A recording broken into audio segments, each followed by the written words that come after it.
Welcome to the lecture for Module 7. In Module 7, we're going to be discussing treatment and assistance that's available for victims of intimate partner violence.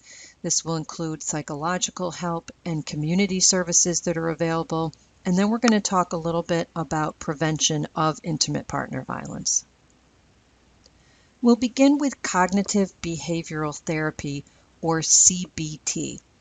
Cognitive behavioral therapy is a traditional type of psychotherapy, which is often referred to as talk therapy. So it's the traditional type of therapy or counseling we think of where someone is meeting one-on-one with a counselor, other mental health professional, one-on-one in person, although these days often virtually, and they're talking to each other, right? That may sound silly, but you'll see why that's a little different from other types of therapy. A mental health practitioner who practices cognitive behavioral therapy helps their client become aware that they have inaccurate or negative thinking. And the counselor then helps the client see that they can view challenging situations more clearly and respond to them in a more effective way. Cognitive behavioral therapy can be provided by a mental health counselor, a therapist, a psychologist, and this can be done both with individual clients or it can even be done in group therapy sessions. CBT can be a very effective method for addressing problems related to domestic violence, including clients who have post-traumatic stress disorder, PTSD, or depression. So the key thing to remember about cognitive behavioral therapy is a person can meet individually or in a group with a mental health professional who helps the client become aware that they have inaccurate or negative thinking. And it helps them change the way they think, both about their past, their present, and their future. And it helps the client to meet challenging situations in an effective and healthy way.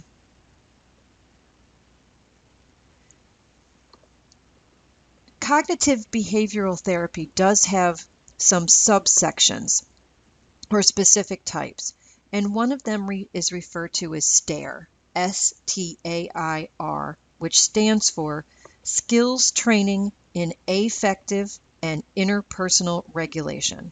STAIR, Skills Training in Affective and Interpersonal Regulation. Affective is different than effective, which starts with an E. Affective refers to our emotions and our presentation of our emotions. So STAIR is a specific type of cognitive behavioral therapy. Again, STAIR would involve a person meeting in person or virtually one-on-one with a mental health professional, or even in groups, where the therapist or counselor helps the client reframe their cognitions or reframe their thoughts that have emerged as a result of a traumatic experience. So, of course, whenever someone has a traumatic experience, you have memories, thoughts, or cognitions about that experience, about why it happened, how it made you feel. So psychoeducation about the impact of trauma on emotions and relationships is really helpful. For example, you can imagine the therapist pictured here explaining to the client how trauma impacts a person. Both biologically, trauma causes your heart to race. It can cause you to have sweaty hands and a dry mouth, feeling like your heart is racing, how it affects you biologically, but also how it affects you mentally, how traumatic memories are processed and held in the brain in a different way than regular memories. So, for example, if a child has an 8th birthday party and they remember a cake and candles and they might remember presents or games or people laughing, probably don't have perfect memories or recall of something that happened on your 8th birthday, but generally an 8-year-old who has a happy 8th birthday will remember specific things about that, and it will recreate a happy feeling when they think about it. As opposed to an 8-year-old who was physically beaten on their 8th birthday. Memories that are traumatic in nature are actually even stored in a different part of the brain. Therefore, they're recalled differently and they're recalled more emotionally. So a person who was beaten on their 8th birthday, as an adult, when they think about that, it's going to affect them physically as well as mentally and emotionally. Long explanation just to say that a mental health professional who practices STARE, skills, training, and affective and interpersonal regulation, is going to spend some time working with the client to get them to see how a traumatic memory affects them both mentally and emotionally, and how that trauma impacts the way they react currently to their own emotions and to their relationships with other people. A STARE practitioner also works with the client on emotion regulation skills. It also helps the client to effectively express negative emotions.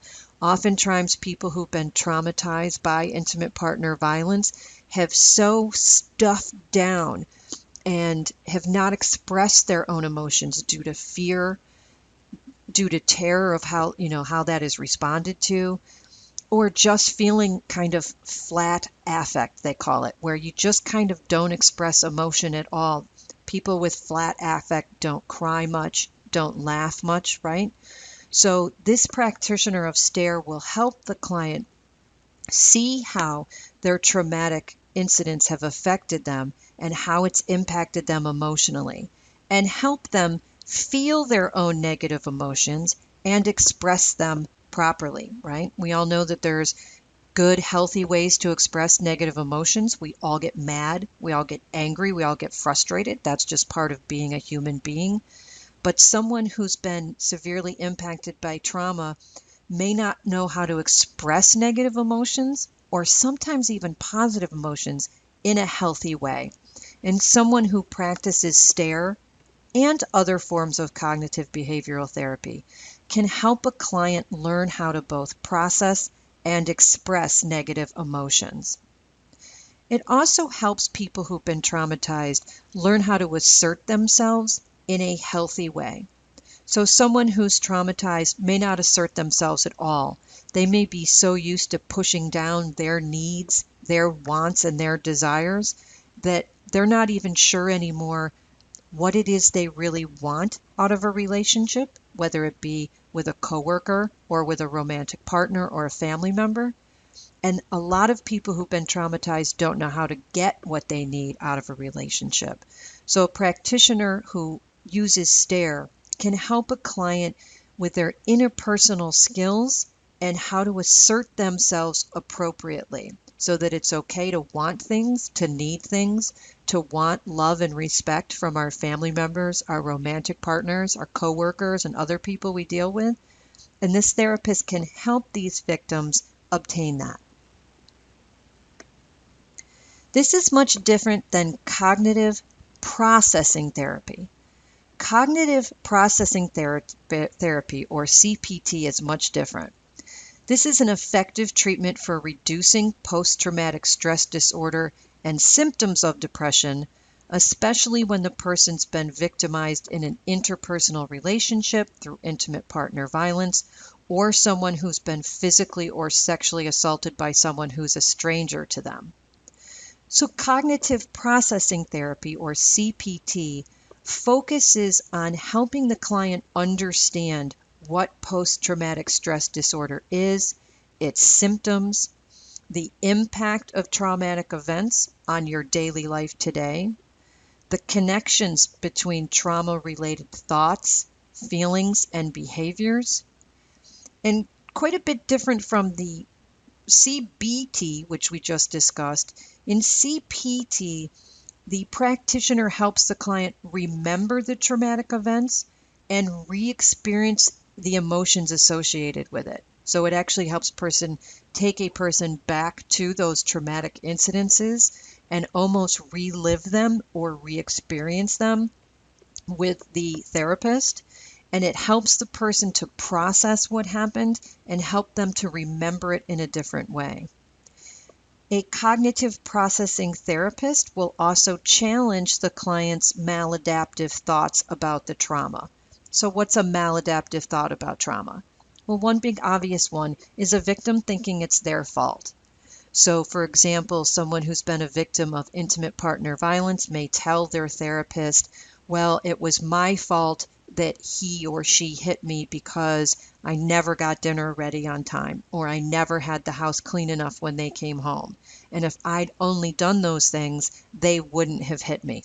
That's a maladaptive thought. That is an unhealthy way to explain an abuser's actions, right? It's the victim blaming him or herself. So a cognitive processing therapist will actually help a client see that they're remembering this in a way where they're actually blaming themselves for someone else's conduct, and to challenge those thoughts, right? It also helps to reduce negative thinking patterns and motivation to learn new, healthier ways of thinking. EMDR stands for Eye Movement Desensitization Reprocessing. Boy, that's a mouthful. EMDR is the newest method of treatment for people who've experienced trauma. I'm going to give you a hint here. That's probably going to appear on a quiz or a midterm that you'll take soon. EMDR is the newest method of treatment for people who've experienced trauma. And it is much different from both cognitive behavioral therapy and cognitive processing therapy. Both CBT and CPT focus on talking, right? They may have a different focus on what they're working on, but it both involves a lot of talking and explaining and re-experiencing events verbally. That's not what happens in EMDR. EMDR is not talk therapy. EMDR is a multi-step process that culminates in a client actively remembering a traumatic event while the therapist assists in reprogramming the client's memories. It's a very specific technique, and what it does is it involves the actual movement of your eyes. That's why it's called eye movement desensitization reprocessing. It might be helpful if you look at a video of this. There's plenty of videos on YouTube and other sites that actually, show someone undergoing an EMDR session. And this isn't my area of expertise, so I would not be qualified to explain it, how it works. But essentially what it does is, if you think about the way our brain works, and you look at this picture on the left where the brain is lit up in red, and this shows the brain being overstimulated by a memory. So we know that people who suffer from post-traumatic stress disorder, when they think of a memory or something triggers a memory. A classic example is a combat war veteran who was in combat 20 or 30 years ago, hears a car backfiring on the street. It makes a big boom sound.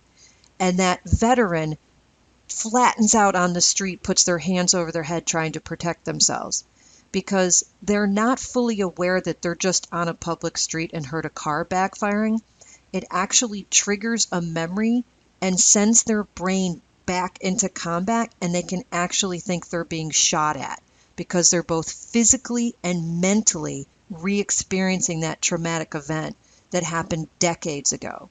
And when that occurs, the brain scan would look much like the picture on the left. It's totally overstimulated. It's firing in ways that is creating alerts to the brain, alerts of, panic, of danger, and the brain is responding in an overactive way.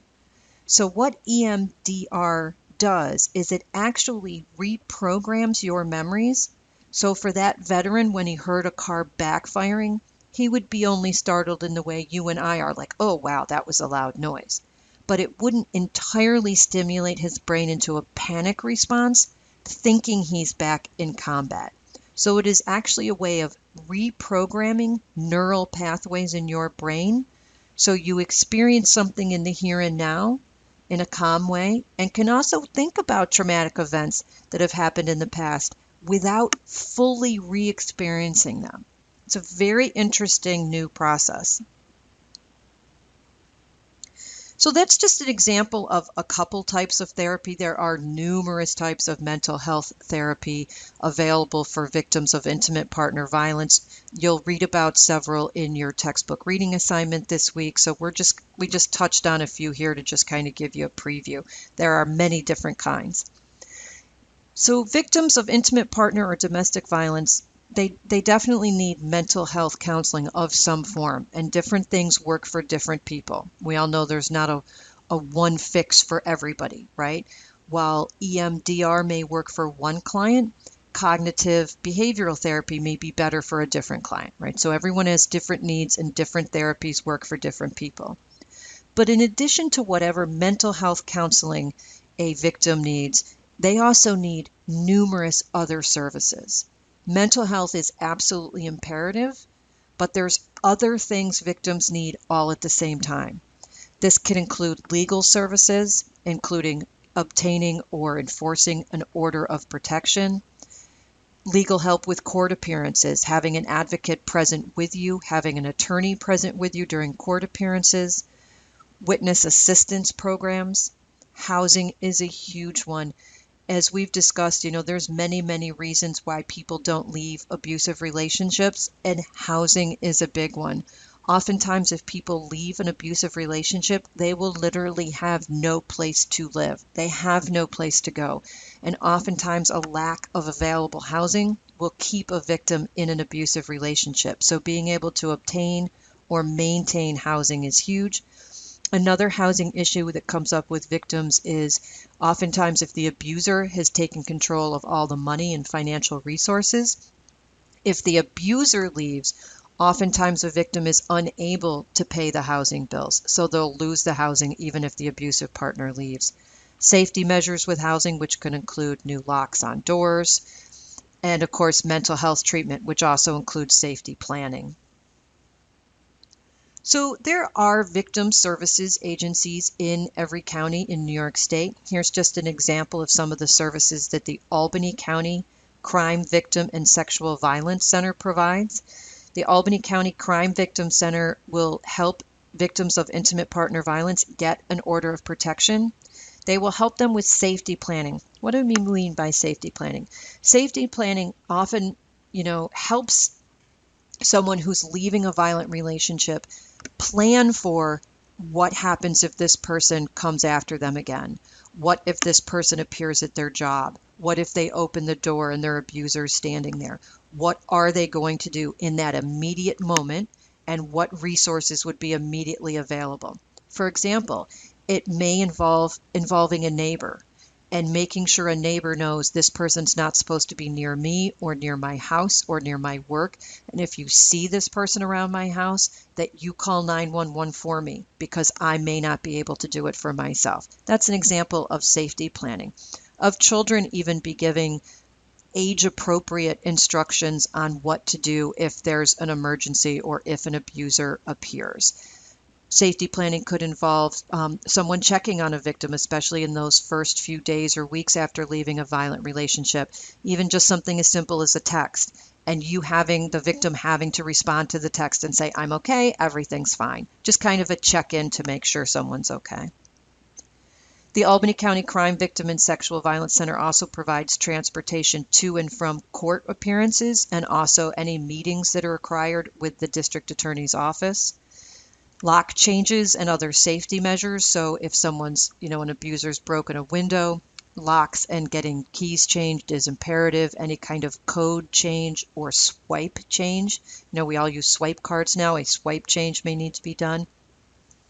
Staff at the Albany County Crime Victim Center will also help victims complete the application for the New York State Office of Victims Services. So we have a county agency at the Albany County level, and we also have the New York State Office of Victim Services, which you'll learn a little bit more about in the module.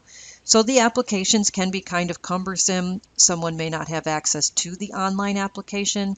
They may need help filling that out and getting it submitted, and the Albany County Crime Victim Center will help victims do that.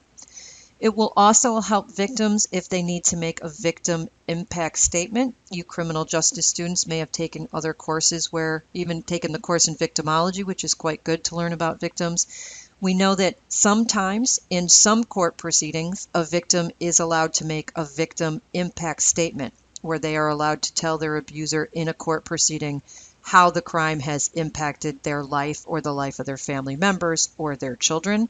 So if such a statement is going to be done and the victim wants to participate in that, staff from the center will assist them in how to do that. VINE notification, we'll talk more about VINE notification, and short-term confidential counseling. Victim information and notification every day. It's kind of a funny name, victim information and notification every day. You always hear it referred to as VINE. It's always called the VINE system, but it stands for Victim Information and Notification Every Day. This is a system that the crime victim can register with, and it's all types of crime, not just intimate or domestic violence, but people who have been victims of all different types of crime may register with the VINE system. And what that registration does is it allows the victim to be notified if their offender is released from a facility, if they're released from jail or from prison, if the person escapes from a jail, a prison, or a work release program. That's what absconds means, that the person escapes. Or if their offender has been paroled from a correctional facility. So what it does is it provides an immediate notification. It can be done by text or by email or by phone call, and it lets the victim know that their abuser, for purposes of our course, or their offender, has been released from a facility, has escaped from a facility, or has been paroled. This is really important. As we all know, life becomes even more dangerous for victims of intimate partner violence, oftentimes after they've ended a relationship or if they pursue criminal charges. So oftentimes an abuser can leave jail or arrest even angrier than they were before they were arrested. So if they're released from jail, it's very critically important that the victim be notified that person's been released. We would never want a victim to think, oh, I don't have to watch my back. I don't have to use any of my safety planning. I can just relax and let my guard down because they're in jail. And then come to find out they've been released and they don't know it. So that's what the VINE system prevents. So if any crime victim, usually those who've been personally physically assaulted, including victims of intimate partner violence, if criminal proceedings are happening, if a person's been criminally charged, they're going through the trial process, if they want to, it's completely voluntary, they can register with the VINE system, and that'll give them immediate notifications if their offender is released from jail, escapes from a facility, or is paroled. So one of the things our crime victim centers do, like the Albany Crime Victim Center, is they will explain the VINE system to the client, what it does, and help them get enrolled in it. We're going to discuss prevention of intimate partner violence just very briefly here. Obviously, this is a very complex social problem. There are no quick or easy fixes to solving incidents of intimate partner violence, but we're going to talk just briefly about ways that you personally and each of us as an individual can take on to prevent intimate partner violence, and then we'll talk about how we can do it on a larger scale. So domesticshelters.org, which is a domestic violence advocacy agency, has published 10 ways individuals, you and I, just people, we don't have to be mental health professionals or police officer, anyone can do these, to help prevent domestic violence. One, of course, is knowing the warning signs. We learned an awful lot about that in the first couple modules where we covered abusive behavior and immediate impacts on victims. To not ignore it. You're clearly not ignoring it because you're taking this class, but helping others to become educated and not ignore signs of intimate partner violence is really important. It's really important for us as individuals to be non-judgmental allies. Even people who are professionals in the field of domestic violence, students who've taken this course, those of us who really care about victims and want to help victims, we're still human, right? and we can be judgmental too, and we need to be aware of that, and we need to ensure that we're keeping our own feelings and thoughts to ourselves sometimes when we're talking to victims, because what they really need is an ally. They just need someone who says, I'm there for you and I'm here to help, right? Judgment free. To be available, all of us can be available to a victim of intimate partner violence. That doesn't mean we should be trying to be their mental health counselor or a police officer or their attorney. We don't need to be those things. We can just be available for a phone call, for a conversation, to offer someone a ride, right? It doesn't have to be really complex to be really valuable. So we can just be available to someone. Very important for us as individuals to know the contact information for help, for DV shelters and other services. Now, can we force people to accept help? Of course we can't. But when that person does tell you that they're ready for help, it's really important that we can direct them to the correct services at their neighborhood. For example, if they live in Albany County, the Albany County Crime Victor and Sexual Violence Center would be the best start. But maybe they live in Rensselaer or Saratoga. Really important that we know how to access that information, so when someone's brave enough to look at you and say, I need help, we know the best place to direct them to. Checking in regularly. We don't have to have any special expertise to just send somebody a text or give them a phone call and say, how are you doing? Is everything okay? How is today working out for you? Is there anything I can do for you? Anything you need? Just real simple, right? Just kind of being an ally and a friend to someone. Being a resource is really helpful. A lot of times people who are trying to leave a domestic violence relationship or in the throes of one just feel so frozen, just so frozen. So when people say, oh, there's help on this website, go on this website, go make this phone call, that's just too much. So make that phone call for them. Get on that website for them. Call the Crime Victim Center for them and say, I have a friend who needs some help. How can you help me assist them? And take that step for them. Writing things down. It's really important. Someone who's been victimized may not think they want police involvement at first. They may say, I'm not telling the police. I don't want to go to court. I don't want any of that. They may at some point change their mind. It's really important that someone's writing down what things have happened, right? That he called her 27 times that day, that she kept showing up at his workplace last Thursday. We can't expect victims to keep track of all this, so simply sometimes just keeping a notebook and helping someone keep track of what's going on is really helpful.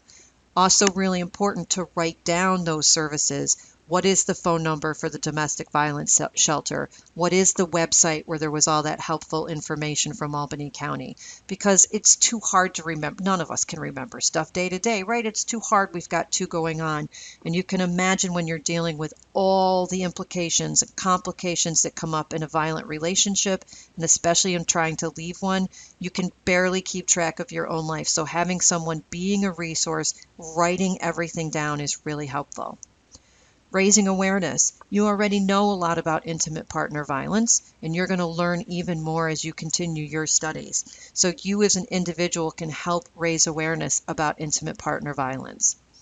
And another way that we can, work to prevent intimate partner violence is just refusing to spend money, right? We speak with our dollars, we speak with our wallet or our purse, right? Don't spend money on video games, movies, joke gift, gag gifts, anything that glorifies violence against intimate partners. Just simply refuse to buy them for yourself or to buy them for anybody else, right? Speak with your wallet. And then when we think more globally or nationally, how can we prevent domestic violence on a larger scale? Well, one is through the creation of local, county, state, or even national programs that serve as prevention programs for domestic violence. So we need to have these programs funded. You could help a national program get funded just by talking to your local legislator. You could also work for a domestic violence shelter that seeks federal and state funding. So fundraising for these programs is very important. Also, evaluating the effectiveness of this program. It's really important from a larger perspective, whether it be a city program, a county program, a state program, that we're looking at those programs and going, are they working? Are they actually serving victims? It's one thing for a domestic violence shelter to get $100,000 in funding. That's great. But are they using it effectively? Is the money going to being spent in the most helpful way on the most helpful services? What are the outcomes of the services? Where do we need to spend more money? Where should we be spending less money? Sharing data and resources with other programs. If one program is really effective at helping victims, everybody wants to know about it, right? Agencies need to be sharing information and data amongst each other so they can learn from each other's mistakes and learn from each other's successes. And from a wider national, state, county perspective, we need to get rid of programs that don't work. If programs are not spending money effectively, if shelters are not being operated in a safe manner, we need to get rid of those and put those resources toward programs that are actually helping victims. Another way we could look at things nationally or from a larger perspective is in our educational systems. So we all start learning, as young as kindergarten, proper behavior, right? Things like waiting your turn, keeping your hands to yourself, not hitting or punching, speaking to people respectfully, right? That's really important. It's really important for all of our children to learn at a young age, both at home and in school and in sports and in every program they're involved with, how to manage themselves respectfully. It's great to have fun and to horseplace. All that stuff is great. We want kids to be active, healthy, dynamic people, but we also want to teach them to be respectful of others and, most importantly, to have respect for themselves, that it's not okay to let someone hit you. To teach a kid, you need to tell somebody, you need to tell a grown-up if someone hits you. It's not okay to just let someone hit you or slap you or talk to you in a disrespectful manner. And as kids start dating, and kids are dating at younger and younger ages, really important we're educating our teenagers on the signs of domestic violence. One of the largest rising groups with the incidence of domestic violence is unfortunately teenagers. So teenagers getting involved in intimate and or sexual relationships at younger and younger ages, and getting involved in violent relationships younger and younger ages. So really important that we have education for teens about the signs of domestic violence, both in how not to be abusive and how to get away from someone if they're not treating you properly. And nationally, we need to break down a lot of misconceptions about domestic violence. We talked about some of our what we called special populations in an earlier module, that domestic violence doesn't just happen to poor people, that it doesn't just happen to women, right? We know that it happens to all kinds of people at all income brackets, all ages, all races, all nationalities, all religions. Domestic violence is too widely a persuasive of issues, and we need to constantly be raising awareness about that. Another way we can prevent intimate partner violence is in our criminal justice system. Penalties for domestic violence must be firm and they must be consistent. That means mandatory arrest of the primary aggressor has proven to be effective. Is it perfect? Does it, make people non-abusive? No, of course not. But a lot of times people will stop abusing their partner when they get arrested. That's the thing that tips the scale for a lot of people, because now what they're doing has been made public. Oftentimes it shows up in the paper. It shows up on social media. Other people become aware. It kind of lifts the veil on the secret, right? It's often frightening for some abusers. People who use their physicality to intimidate and hurt other people suddenly are put in a position where they're very vulnerable, and being placed in handcuffs and being put in jail will make a person vulnerable who never thought they could feel vulnerable and afraid. So oftentimes arrest is the thing that makes an abuser look at their behavior. Does it work for everybody? Of course not. Many people get arrested over and over and over again and continue to be abusive. But for some people, arrest is very effective at changing their behavior, which is why mandatory arrest of the primary aggressor can be very effective. Punishments for acts of domestic violence must be serious, right? If someone's physically assaulting another person on the street and they get 6 months in jail, why would it be any different if they assaulted that person in their home, right? Shouldn't be any different. Someone physically or sexually assaulting a stranger should receive the same punishment as if they physically or sexually assault a family member or someone they're in a relationship with. Here's a big one. Punishment for violating orders of protection must be certain and must be severe. We talked about how order protections can be really helpful, but they are pieces of paper. They may be a court order, but it's still just a piece of paper. It can't make anyone do anything or not do anything. So it's really important if someone is served with an order of protection and violates it, that they be punished for violating that order. And they must know they're going to be punished, and that punishment must be severe. It's a court order. You must comply with it, or you go to jail. And we also need to increase our training for judges, attorneys, and law enforcement on issues related to domestic violence. You know, even today, we've made a lot of strides with educating professionals about intimate partner violence, but even today, there's still misconceptions amongst law enforcement, judges, and attorneys about the impact of domestic violence. For example, we still have district attorneys who don't understand why a victim may not appear in court. Even when they've been told to or asked to, why would a victim not come to court? And attorneys can get very frustrated with clients who are victims because they don't understand their behavior. So just having some basic training in how trauma impacts a person, how it impacts their decision making, and just getting them to understand how fearful these victims are of retaliation or even their own death, that they won't come to court because they feel like that's the only way to protect themselves. And we all know we need increased funding for support services. Although centers like the Albany County Center will offer short-term counseling, they do not offer the long-term mental health counseling that victims need. So to overcome the difficulties in leaving an abusive relationship, victims need substantial long-term support.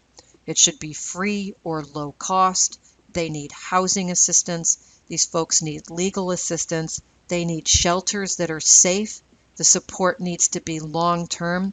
And one issue that's too often overlooked is victims of intimate partner violence almost always need some sort of child care. Anyone who's a victim of domestic violence, what's that first thing that abusers do? They isolate you, right? They isolate you from friends and family and neighbors and other sources of support. So this person may have no access to anyone who could watch their children. So child care is going to be really important.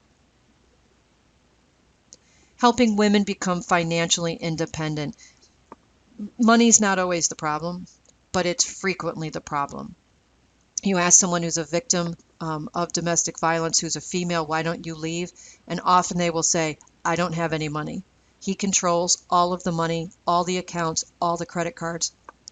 I don't even have a checking account. I don't even have a debit card, right? So if we help more women become financially independent, whether that's through education, through job training, or earning a license or a certificate, women will be more likely to be able to maintain employment and maintain their own finances. Financial instability is one of the primary reasons women will tell you they don't leave an abusive relationship.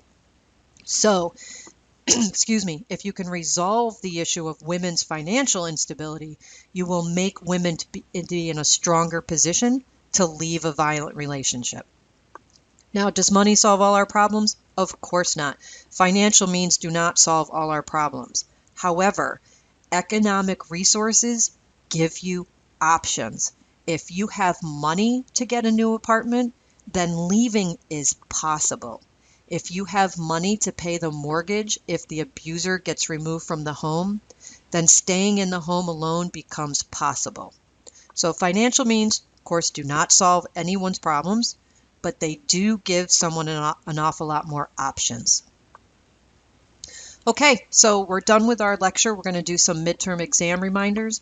Remember, the midterm opens next week, not this Thursday, but next week at 8 a.m. Please look at the module for important reminders about dates and times. The exam will open on Thursday at 8 a.m. and it will close on Friday at 11:59. So you must complete the exam between when it opens and when it closes. Unlike our quizzes, the midterm exams is a one-off. You may only take the exam once time. And please remember that the exam is 25% of your course grade, so you'll really want to study for the exam.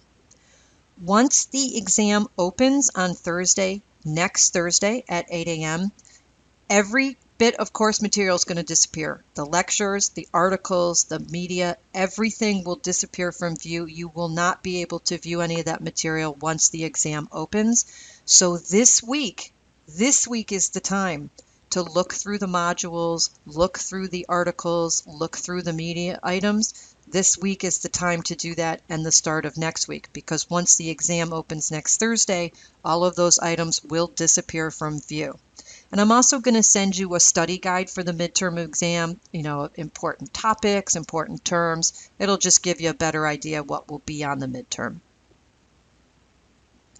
So your lecture's over. Now you've got the rest of Module 7. You're going to read an article on treatment. It will cover some of the topics we covered here on psychological treatment and give you some more detailed information. You're going to watch a video on law enforcement on-scene response. These are real-life videos of police officers responding to calls of intimate partner violence. 2 media items, one from the Office of Victim Services and one is hotline statistics for New York State. You're going to have your last quiz before the midterm exam and your last discussion board post before the midterm exam. No textbook reading, no project this week. Any questions? Please send me an email.